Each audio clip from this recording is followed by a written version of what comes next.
Bertemu lagi dalam JRY News Channel. Sebelum itu jangan lupa subscribe, like, dan share. Salam sejahtera, kita teruskan ulasan berita politik tergempar malam ini. Kali ini berkaitan dengan bekas Perdana Menteri Datuk Seri Ismail Sabri Yaakob. Hari ini kita membincangkan satu perkembangan yang mengejutkan landscape politik negara apabila bekas Perdana Menteri Malaysia Datuk Seri Ismail Sabri Yaakob dijadwalkan didakwa di Mahkamah Seksyen Kuala Lumpur pada pagi esok di bawah Akta Suruhanjaya Pencegahan Rasuah Malaysia atau SPRM. Sebelum kita teruskan, jangan lupa tinggalkan komen di ruangan komen. Menerusi laporan bernama "Pertuduhan Dipercayai Berkaitan Isu Pengisytiharan Harta", Ismail Sabri sebelum ini telah beberapa kali hadir ke ibu pejabat SPRM bagi memberikan keterangan dalam siasatan yang dijalankan sejak beberapa bulan lalu. Perkembangan ini menjadi tumpuan ramai kerana ia menandakan siasatan yang panjang akhirnya memasuki fasa pendakwaan di mahkamah.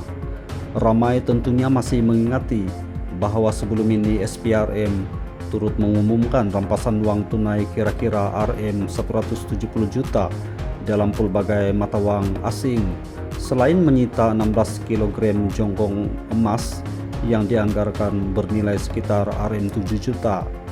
Rampasan tersebut dibuat ketika siasatan terhadap 4 bekas pegawai kanan yang berkhidmat dengan Ismail Sabri. Namun begitu, adalah penting untuk kita memahami bahawa rampasan tersebut merupakan sebahagian daripada siasatan yang dijalankan oleh SPRM. Sementara itu, pertuduhan yang akan dibacakan di mahkamah pula dipercayai berkaitan isu pengisytiharan harta.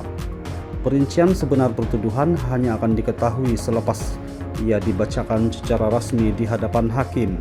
Sebagai sebuah negara yang mengamalkan sistem demokrasi dan kedaulatan undang-undang, setiap individu yang didakwa mempunyai hak untuk membela diri. Prinsip undang-undang juga menetapkan bahawa seseorang adalah tidak bersalah sehingga dibuktikan bersalah oleh mahkamah. Apa yang berlaku esok bukanlah penamat bagi kes ini, sebaliknya merupakan permulaan kepada proses perundangan yang mungkin mengambil masa sebelum mahkamah membuat sebarang keputusan. Dari sudut politik pula, kes ini sudah tentu akan memberi kesan kepada pelbagai pihak. Ismail Sabri bukan sahaja bekas Perdana Menteri, malah masih merupakan ahli parlimen BERA dan antara tokoh penting dalam UMNO. Apa sahaja perkembangan selepas ini pasti akan mendapat perhatian rakyat, pemerhati politik, serta media.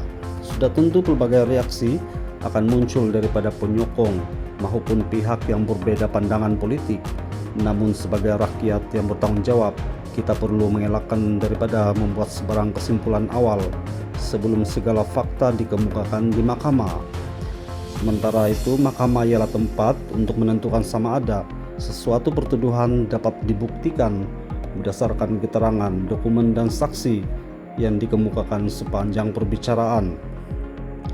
Justru kita semua wajar menghormati proses undang-undang yang sedang berlangsung dan memberi ruang kepada institusi kehakiman menjalankan tugas mereka secara bebas dan adil.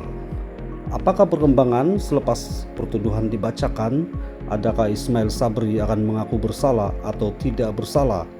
Apakah syarat jaminan yang bakal dikenakan? Semua persoalan itu dijangka akan terjawab selepas prosiding mahkamah berlangsung esok. Apapun, kita nantikan berita lanjut tentang perkara ini. Jumpa lagi. Bye-bye.